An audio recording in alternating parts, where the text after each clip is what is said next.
Kalau kencing kucing mah nggak najis, Ibu.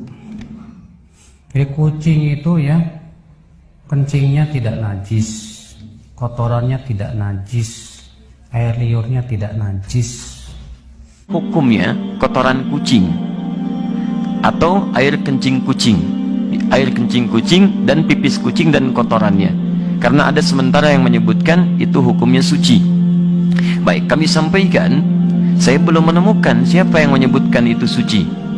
Karena hadis-hadis yang menyebutkan tentang kucing tidak menyebutkan kotorannya yang suci, bukan pipisnya, tapi air liurnya. Ya, hadisnya benar yang disebutkan, tapi cara memahami hadisnya keliru. Apa sebabnya? Dua hal. Pertama, hadisnya tidak dibaca dengan ilmu hadisnya.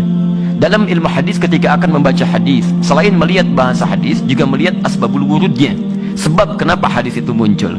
Antum lacak lagi tentang hadis kucing itu yang sekarang marak dibincangkan, itu setidaknya ada di Abu Daud nomor hadis 75, di An-Nasai nomor hadis 68, di At-Tirmidzi nomor hadis 92. Ketika disebutkan seluruhnya, itu merujuk pada sahabat Qatadah radhiyallahu taala anhu. Gimana kisahnya? Kisahnya ketika beliau berkunjung ke rumah anaknya, kemudian akan berwudu, menantunya melihat akan berwudu, air yang digunakan dijilat oleh kucing sebelumnya. Begitu dijilat, tetap air wudu itu digunakan oleh beliau. Menantunya bengong. Kata beliau, kenapa engkau bengong seperti itu? Maka dijelaskan oleh beliau, keluarlah kalimat itu, innaha laisat binajasin wahiyya minat tawafina alaikum. Saya pernah mendengar Rasulullah SAW pernah bersabda, ya, air liur kucing itu tidak najis. Yang disebut air liurnya, bukan kotorannya. Itu tidak najis, karena kucing itu hewan-hewan yang sering hadir di sekitaran kita. Baik, dari mana tahu itu menunjuk pada air liur? Baca hadis 76-nya di riwayat Abu Daud. Ya, di situ ada riwayat dari Sayyidah Aisyah radhiyallahu taala anha menyebutkan, karena Rasulullah sallallahu alaihi wasallam, di riwayatnya raaitu Rasulullah sallallahu alaihi wasallam, saya pernah melihat Rasulullah sallallahu alaihi wasallam yatawaddau bifadli.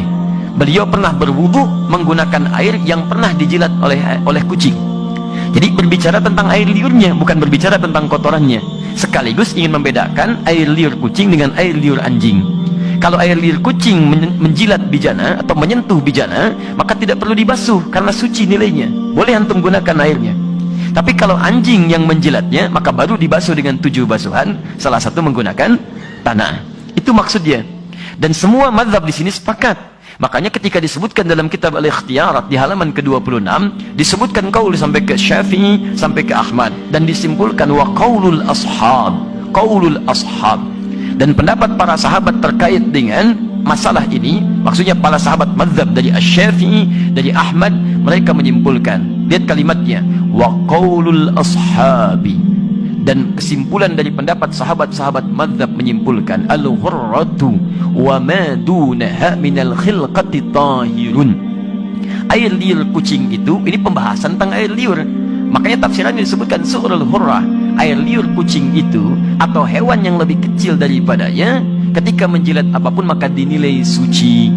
Kapan tiba-tiba muncul keterangan jadi, maaf, air pipis kucing?